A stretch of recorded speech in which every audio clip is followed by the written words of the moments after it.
Bonjour à tous. L'objectif de cette capsule vidéo est de vous expliquer les exigences que j'aurai quant à la rédaction de votre rapport de laboratoire dans le cadre du cours ELE 140 pour le lab numéro 2. Commençons par discuter de l'introduction de votre rapport de laboratoire. À l'intérieur d'une introduction, on devrait y retrouver deux sections.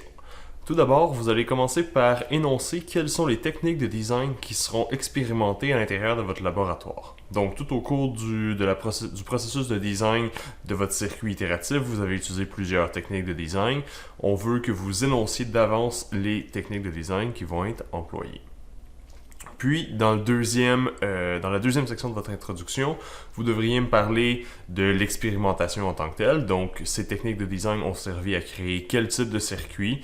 Donc, faites une mise en contexte de l'expérimentation qui va être réalisée dans la suite du laboratoire.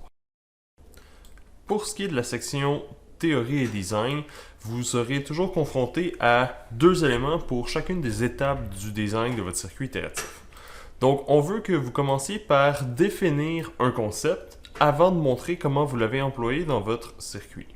Donc, la première étape de votre design de circuit itératif était la définition de votre cellule type. Donc, je veux savoir tout d'abord qu'est-ce qu'une cellule type, quels sont les différents types d'entrées et sorties qui sont employés dans une cellule type. Donc, ça, c'est la portion définition. Expliquez-moi dans vos mots la théorie reliée à la cellule type. Puis ensuite, pour la portion design, venez placer votre schéma à vous, quel était le diagramme, le bloc de votre cellule type, de même que la description des différentes entrées et sorties de votre cellule type. La deuxième section de votre chapitre de théorie de design devrait porter sur la table de vérité. Donc, encore une fois, définissez qu'est-ce qu'une table de vérité, puis ensuite, présentez-moi la table de vérité de votre cellule type et indiquez-moi les différentes particularités que cette table de vérité-là possède par rapport à d'autres types de circuits, par exemple. Puis, vous devriez m'expliquer qu'est-ce qu'une table de Carnot. Donc, comment fait-on pour passer de la table de vérité à la table de Carnot? Comment fait-on pour remplir les tables de Carnot? Quels sont leurs objectifs, leur utilité? Et surtout, comment est-ce qu'on les utilise? Donc, parlez-moi des différents regroupements, comment les créer, comment les former. Et ensuite, expliquez le processus ou expliquez tout ça en effectuant les tables de Carnot de votre cellule type.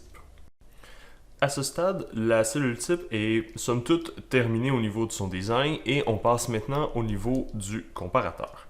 Donc, expliquez-moi comment dans un circuit itératif générique, on fait pour augmenter la taille de notre circuit, comment fait-on pour le rendre le plus générique possible en plaçant des cellules types une à la suite de l'autre. Donc, comment ces cellules-là se reconnectent, qu'est-ce qu'il y a de spécial avec la première cellule et la dernière cellule. Ensuite, vous allez appliquer ça au niveau de votre comparateur. Donc, je vais vouloir voir le schéma complet de votre design avec le nom des boss, le numéro, les indices de chacun des boss pour tous les fils qui se retrouvent au niveau de votre design.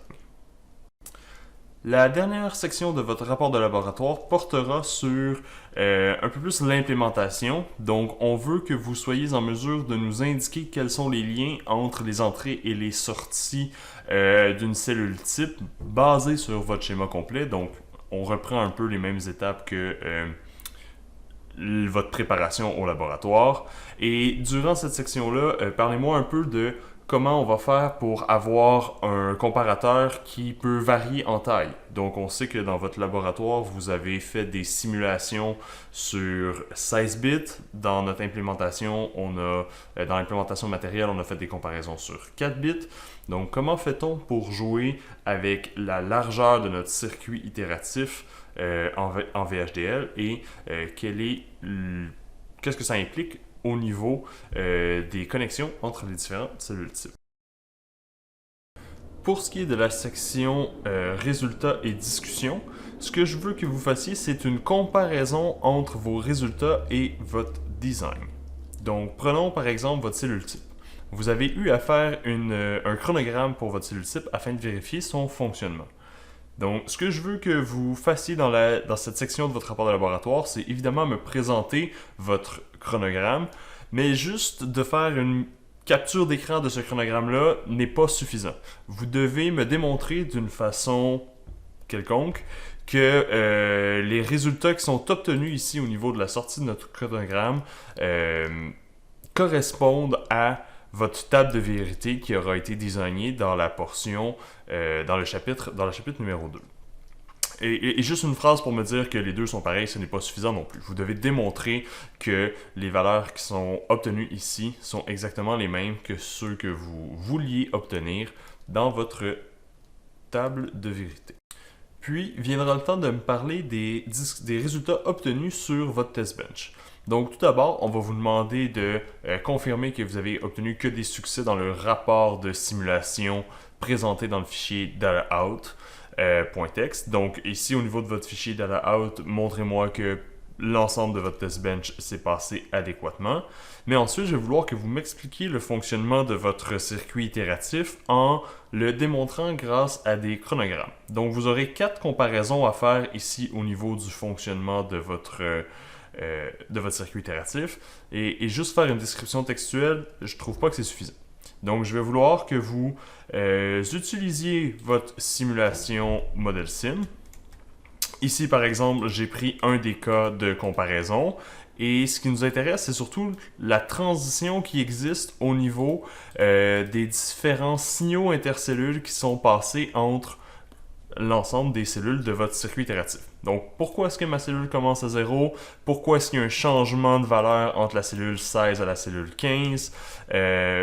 Pourquoi est-ce qu'il y a un changement de valeur entre le boss, pas le boss, mais l'indice 13 et l'indice 12. Donc, je veux que vous m'expliquiez ces variations au niveau des signaux intercellules pour 4 types de comparaisons. C'est-à-dire une comparaison où les signes sont pareils autant en positif qu'en négatif, de même qu'une comparaison positive avec une valeur négative pour l'entrée B, et vice-versa, l'entrée A va être fixée à une valeur négative alors que l'entrée B va être fixée à une valeur positive. Donc, décrivez-moi l'évolution de vos signaux intercellules lors de ces 4 comparaisons. Finalement, je vais avoir besoin que vous me parliez du résultat d'implémentation matérielle. Donc ici, pas besoin de prendre de photos de votre board et me montrer les différentes lumières qui sont activées, mais je veux une espèce de tableau récapitulatif. Parlez-moi des différentes switches qui ont été mis à on et à off dans votre tableau, de même que l'état des 3 LED que vous monitorez avec votre design. Et donc, on pourrait voir ici un tableau à 11 colonnes, les 4 switches pour A, les 4 switches pour B, de même que les 3 sorties. Et encore une fois, démontrez-moi quels switches sont activés et quels LED sont activés pour les 4 mêmes types de comparaison que ce qui vous a été demandé précédemment au niveau des chronogrammes de test bench. Il restera à faire la conclusion de votre rapport de laboratoire. Donc, à l'intérieur d'une conclusion, ce qu'on veut voir, c'est est-ce que les objectifs du laboratoire ont été atteints en termes d'expérimentation? Donc, avez-vous été en mesure d'utiliser les techniques de design qui ont été présentées en introduction? Est-ce que ça l'a amené à un circuit fonctionnel? Et si oui, mentionnez-le. Sinon, tenter d'expliquer pourquoi et de proposer des correctifs à apporter.